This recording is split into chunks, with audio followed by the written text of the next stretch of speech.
मधु एक गरीब परिवार की लड़की थी, जिसकी शादी उसके माता पिता ने अच्छे घराने में कराई थी ताकि वह खुश रह सके। लेकिन राहुल की माँ मधु को बिल्कुल पसंद नहीं करती थी, क्योंकि वह अपने इकलौते बेटे की शादी में ज्यादा दहेज नहीं ले पाए थे।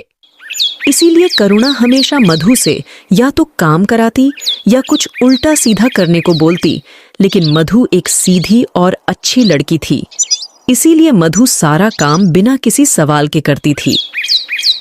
लेकिन एक दिन जब राहुल शहर से वापस आता है तो उसकी माँ उसे बताती है कि मधु पेट से है। फिर अरे राहुल, मेरे लाल, मेरे बेटे, तुझे पता है बेटा, एक खुशखबरी है कि घर में एक नन्हा मेहमान आने वाला है। फिर करुणा ऐसे ही सारी बात राहुल को बता देती है और समझाते हुए कहती है कि अगर इस घर में लड़की हो तो मैं उसे जरा भी बर्दाश्त नहीं करूंगी, मुझे तो बस लड़का ही चाहिए। इस बात को सुनकर राहुल खुश तो हो जाता है, लेकिन वह एक तरह से सतर्क भी हो जाता है और मधु से वही बात बोलता है जो उसकी माँ ने कही थी। मधु, मेरी बात सुनो। मैंने माँ से खुशखबरी सुनी और मैं बहुत खुश हूँ, लेकिन मेरी एक बात को ध्यान रखना, मुझे तो सिर्फ लड़का ही चाहिए। इस बात को सुनकर मधु दुखी हो जाती है, लेकिन कुछ दिन बीत जाने के बाद वो भूल जाती हैं। और फिर क्या था, कुछ समय बाद वो दिन आ ही गया जब मधु एक बहुत सुंदर लड़की को जन्म देती है। फिर क्या था, उसी दिन से करुणा मधु से और जलने लग जाती है। देख रहा है ना राहुल, इस करमजली ने हमारे मना करने के बाद भी एक लड़की को जन्म दे दिया। फिर क्या था, राहुल और उसकी माँ योजनाएं बनाने में लग जाते हैं कि कैसे मधु की बेटी को घर से बाहर किया जाए। फिर नया दिन होते ही राहुल अपनी माँ के कमरे में चिल्लाता हुआ आता है। अरे माँ, कहाँ हो माँ? मुझे तुम्हें खुशखबरी देनी है, इस सारी फसाद की जड़ का हल मिल गया है। बताएगा भी? क्यों चिल्ला के आ रहा है मेरे लाल? ऐसी क्या खुशखबरी मिल गई है? अरे माँ, तुम समझ ही नहीं रही हो, मधु की लड़की को ठिकाने लगाने का मुझे तरीका मिल गया है, और वो तरीका बहुत काम का है। अब ध्यान से तो कुछ देर तक मेरी बात सुनना और बीच में टोकना बिल्कुल मत, ठीक है? और ऐसे ही राहुल करुणा को पूरी योजना समझाता है कि कैसे मधु की प्यारी बेटी को ठिकाने लगाए। योजना यह थी कि राहुल की माँ मधु को काम में व्यस्त रखेगी और राहुल शाम होते ही उसकी बेटी को शमशान या जंगल में छोड़ देगा। फिर करुणा मधु को कुएं से पानी भरने भेज देती है। मधु बच्ची का ध्यान रखने कहकर घर से हंसते हुए चली जाती है।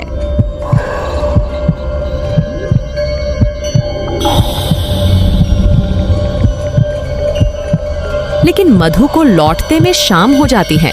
फिर वो घर जाकर सबसे पहले खाना बनाने का सोचती हैं और इस सब के बीच राहुल परी को ठिकाने लगा आता है।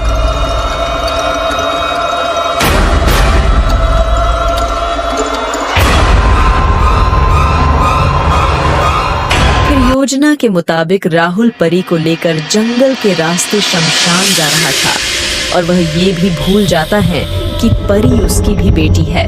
आज इसे ऐसी जगह छोड़ूंगा जहाँ से ये कभी भी वापस ना आ सके, चाहे कुछ भी हो जाए। उसे आज बहुत दूर छोड़ के आऊंगा। शमशान पहुँचते पहुँचते राहुल को रात हो जाती है और वह थोड़ा डरा हुआ भी होता है, क्योंकि जहाँ वो था उस जगह के आसपास 3 सर वाली चुड़ैल का खौफ था।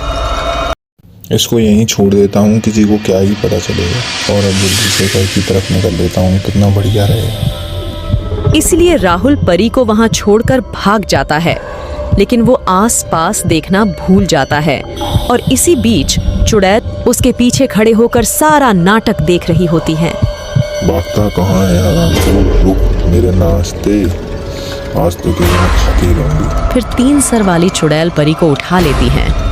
ये तो सच में ही हरामखोर निकला। ये तो एक छोटी सी बच्ची को यहाँ छोड़ के जा रहा था, बुज़दिल कहीं का। मुझे लगता है ये शायद इसकी बच्ची नहीं है, मुझे इसकी माँ को। फिर सुबह जब राहुल उठकर आता है तो मधु रो रही होती हैं और राहुल उस पर चिल्लाने लग जाता है। सुन मधु की बच्ची, उसको भूल जा। उसे तो मैं जंगल में छोड़े, अब तक तो उसे कुत्ते और भेड़िए खा भी चुके होंगे, का तो सब खत्म हो गया हो। लेकिन राहुल को ये नहीं पता चलता कि चुड़ैल बाहर खिड़की पर खड़े होकर ये सब सुन रही है और गुस्से में उबल रही है। इस हरामखोर को तो मैं इसके किए की सजा देकर ही रहूंगी, चाहे कुछ भी हो जाए। फिर चुड़ैल एक तरकीब लगाती है और राहुल को उसके की सजा देने के लिए तैयार हो जाती है। फिर चुड़ैल रात होते ही मौका पाकर मधु के कमरे में घुस जाती है और मधु को कहती कि उसके पति ने कल रात क्या किया। मधु, तुम्हारे पति को इसकी सजा तो भुगतनी ही पड़ेगी, चाहे कुछ भी हो जाए। अगर मैं इस प्यारी सी बच्ची के पास रात को ना पहुंचती तो पता नहीं इसके साथ क्या होता। और मैंने इसे इसलिए बचाया क्योंकि मैं भी कभी एक माँ थी।